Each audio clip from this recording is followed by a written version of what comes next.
जब ये चुनाव हारते हैं तो चुनाव आयोग को, प्रशासन को, ईवीएम को कोसते हैं। 15 वर्षों में लालू जी ने, राबड़ी जी ने अपने शासनकाल में क्या किया?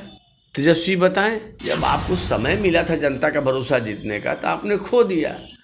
अब आपके छटपटाने से क्या होने वाला है? नमस्कार, आप देख रहे हैं लाइव सिटीज। मैं हूं आपके साथ शिवम। बिहार विधानसभा के 2 सीटों पर उपचुनाव है। ऐसे में आपको बता दें कि कल दोनों स्थानों पर वोटिंग होनी है। उससे पहले नेता प्रतिपक्ष तेजस्वी यादव ने बिहार सरकार पर कई संगीन आरोप लगाए हैं और साफ तौर पर कहा है कि सत्ता पक्ष के कई नेता जो हैं दोनों स्थानों पर अभी भी लोगों को जो है प्रलोभन दे रहे हैं, सारी बांट रहे हैं, शराब की पार्टियां हो रही हैं। ऐसे इस वक्त हमारे साथ बीजेपी के प्रवक्ता संजय टाइगर मौजूद हैं। सर, तेजस्वी यादव ने कई आरोप लगाए हैं कि सत्ता पक्ष के नेता अभी भी वहां मौजूद हैं, लोगों के बीच साड़ी बांटे जा रहे हैं, पैसा बांटे जा रहे हैं, शराब की पार्टियां चल रही हैं। देखिए, तेजस्वी यादव जी को पता है कि दोनों सीटों पर उनकी हार तय है। अभी से ही हार के बहाने ढूंढने शुरू हो गए हैं। आरोप प्रत्यारोप शुरू हो गया। मतदान के दिन ये लोग प्रशासन पर आरोप लगाएंगे धांधली का, और मतगणना के बाद ईवीएम को कोसेंगे और चुनाव आयोग को गाली देंगे। लोकतंत्र में इनकी आस्था नहीं है। जब ये चुनाव हारते हैं तो चुनाव आयोग को, प्रशासन को, ईवीएम को कोसते हैं, और अगर कभी संजोग से जीत गए तो कहते हैं कि हमारा लोकतंत्र में विश्वास है। तो न तो इनका विश्वास चुनाव आयोग पर है, न न्यायालय पर है, न संवैधानिक संस्थाओं पर है। ये जनता विकास चाहती है और जनता को पता है कि विकास यानी एनडीए। 15 वर्षों में लालू जी ने, राबड़ी जी ने अपने शासनकाल में क्या किया? तेजस्वी बताएं। क्या बिहार में सड़क था, बिजली थी, पानी था? न सड़क, न बिजली, न पानी, न स्वास्थ्य, न शिक्षा। पूरा अराजकता का माहौल था। न्यायालय ने जंगल राज से नवाजा था। और एनडीए के शासनकाल में क्या हुआ? बिहार का क्रमबद्ध विकास हुआ। आज हर गांव में सड़क है, घर घर में बिजली है, पीने का शुद्ध पानी है, अस्पतालों में दवा है, मुफ्त दवा है, बाकी सुविधाएं हैं। शिक्षा के क्षेत्र में आज हर पंचायत में इंटर कॉलेज है। तो बिहार का समावेशी विकास हो रहा है और डबल इंजन के सरकार का लाभ बिहार की जनता को मिला है। मुफ्त गैस कनेक्शन मिला है, गरीबों को मुफ्त अनाज मिल रहा है, कोरोना महामारी से निपटने के लिए मुफ्त वैक्सीन लोगों को लग रहा है, 5 लाख तक के स्वास्थ्य की सुरक्षा सरकार ने दी है।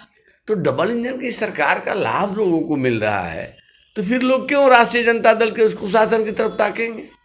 और राजद की तो स्थिति ये हो गई कि विधानसभा के आम चुनाव में जिस लालू जी को राजद ने अपने पोस्टर बैनर से हटा दिया था, उनको लाना पड़ा अस्वस्थता के बावजूद, और उनके आने का दाव उल्टा पड़ गया। उनके आते ही लोगों के जेहन में वो बातें याद आ गई जो लालू जी और राबड़ी जी के शासन में लोगों ने झेला था, देखा था। किस तरह व्यापारियों का पलायन होता था, व्यापारियों का अपहरण होता था, भयोदहन होता था, लूट हत्या आम बात थी, सामूहिक नरसंहार होते थे, लोगों का जाति और जेब देखा जाता था। तो आज स्थिति बदली है। बिहार प्रगति कर रहा है, बिहार तरक्की कर रहा है, विकास की डोर न परे कमजोर। इसके लिए जनता सतर्क है और जनता एनडीए के साथ है। दोनों सीटों पर एनडीए की जीत पक्की है। तेजस्वी यादव ने एक वीडियो भी जारी किया है और उसमें दिखाया है कि किस तरह से जो नेता हैं वो महिलाओं को साड़ी बांट रहे हैं, पैसा बांट रहे हैं। अरे उस वीडियो की क्या सत्यता है? मैं तो कह रहा हूँ कि हार के बहाने ढूंढने शुरू कर दिए हैं राजद के लोगों ने। उनको पता है हम हारेंगे। राष्ट्रीय जनता दल का विश्वास जो है लोकतंत्र में नहीं है, और जनता का विश्वास राष्ट्रीय जनता दल में नहीं है। काठ की हांडी बार बार नहीं चढ़ती। लोग क्यों चाहेंगे उसको शासन को समर्थन देना?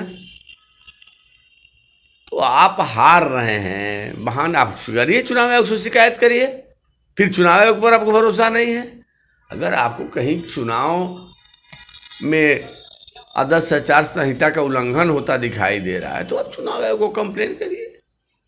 वीडियो दिखाने से क्या होगा? वीडियो की आपकी सत्यता क्या है? आपकी बातों का कितना भरोसा किया जाए?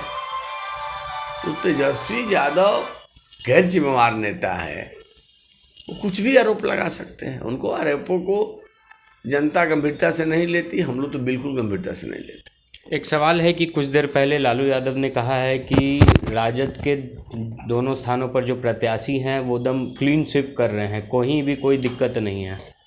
मेरे समझ में नहीं आता कि इन दावों का आधार क्या है। मतगणना के बाद दावे का दम निकल जाएगा। विधानसभा के आम चुनाव में जब महागठबंधन पूरी तरह एकजुट था तब भी दोनों सीटों पर एनडीए की जीत हुई थी।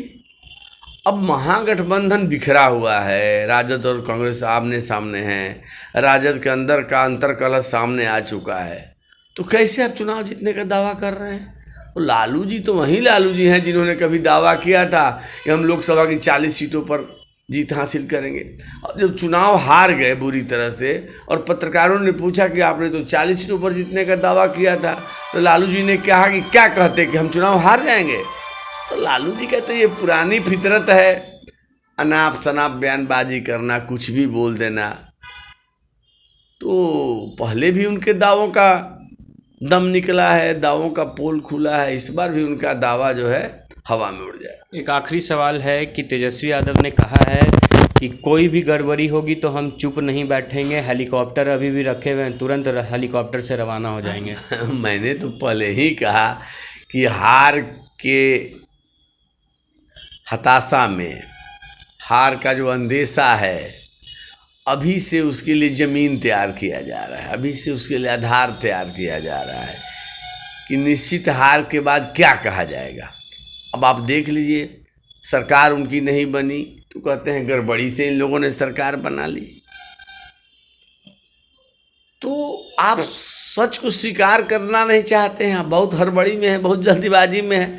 जब आपके अपेक्षा के अनुरूप परिणाम नहीं आया तो गड़बड़ी हो गई। सवाल ये है कि जनता पर क्यों भरोसा करे? आपने क्या किया है जनता के लिए 15 वर्षों के शासनकाल में? जात पात की राजनीति अब चलने वाली नहीं है, विकास की राजनीति आगे बढ़ चुकी है। और विकास के नाम पर उनके लिए क्या है? विकास तो किया नहीं, जब अवसर मिला तो बिहार को लूटने का काम किया, गुंडागर्दी पैदा करने का काम किया, अराजकता का माहौल बनाया। अब पछतात हो तो क्या, जब चिड़िया चुग गई खेत। जब आपको समय मिला था जनता का भरोसा जीतने का तो आपने खो दिया। अब आपके छटपटाने से क्या होने वाला है? आप चुनाव तो हारने ही वाले हैं।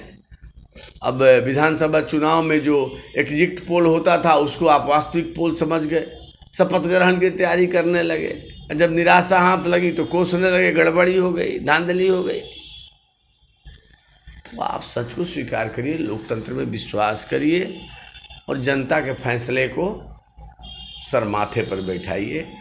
आपको अगर जनता का विश्वास जीतना है तो अपना चाल, चरित्र और चेहरा इसको सुधारना पड़ेगा, जनता का विश्वास जीतना पड़ेगा। केवल आरोप मढ़ देने से लोग आपको समर्थन देने वाले नहीं हैं और आप सुधरने को तैयार नहीं हैं, बार बार एक ही गलती को करते हैं। उम्र भर गालिब भूल यही करता रहा, चेहरे पे धूल थी और आईना साफ करता रहा। अपने चाल, चरित्र और चेहरा को राष्ट्रीय जनता दल के लोग ठीक करें, जनता का भरोसा अर्जित करें। अन्यथा हर हार के बाद हार का ठिकरा धांधली पर, प्रशासन पर, ईवीएम पर और चुनाव आयोग पर थोपते रहेंगे। तो ये थे हमारे साथ बीजेपी के प्रवक्ता संजय टाइगर, जिन्होंने साफ तौर पे कह दिया है कि एनडीए के ही प्रत्याशियों की जीत होगी। ये तो आने वाले अब 2 नवंबर को ही पता चल पाएगा कि कौन से दल के नेता बिहार विधानसभा में चुन के जाते हैं। बहरहाल आप बने रहें हमारे साथ। अगर आपने हमारे चैनल को सब्सक्राइब नहीं किया है तो जल्द से जल्द सब्सक्राइब कर ले। धन्यवाद।